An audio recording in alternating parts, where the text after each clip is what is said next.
l'État français qui souhaite, donc dans le cadre d'objectifs européens, développer les énergies renouvelables, a lancé donc pour la seconde fois un appel d'offres qui permet donc à des producteurs d'électricité de vendre cette électricité à EDF dans le cadre d'un contrat de 20 ans.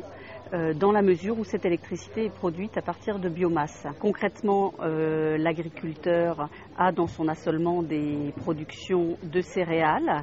Il récolte donc le grain qui va donc à des usages alimentaires ou non alimentaires, et il laisse donc sur le champ la paille qu'il peut donc dans le cadre de ses apports en engrais de l'enrichissement enfuir, mais dont il prélève une partie pour d'autres usages, et la production d'électricité pourrait être un de ces nouveaux usages. Le process industriel permet, à partir de combustion de paille notamment, mais ça peut être aussi des déchets agroalimentaires, des déchets de silos, des résidus de culture, donc produit une combustion qui dégage des calories, et donc cette vapeur en fait est turbinée et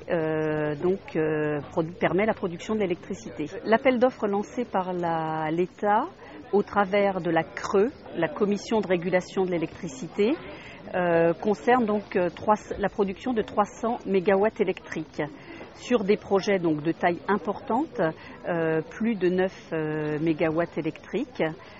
C'est-à-dire que ce sont des investissements conséquents. Il y aura donc 1 ou 2 projets par département, voire par région, pour des projets donc, qui mobiliseront entre 80 000 à 150 000 tonnes de paille. L'appel d'offres donc, prévoit un démarrage des usines relativement rapidement, en 2010. Nous sommes confiants dans le fait que des projets paille puissent être retenus, dans le cadre d'un intérêt bien compris entre les producteurs de paille et les énergéticiens, pour aider donc la France à atteindre ses objectifs d'énergie renouvelable. Une des contributions de l'agriculture française au travers de la paille est une mobilisation de l'ordre de 4 à 5 millions de tonnes de paille annuellement. Donc il existe une ressource disponible conséquente sur une production globale beaucoup plus élevée naturellement. C'est une des réponses de l'agriculture.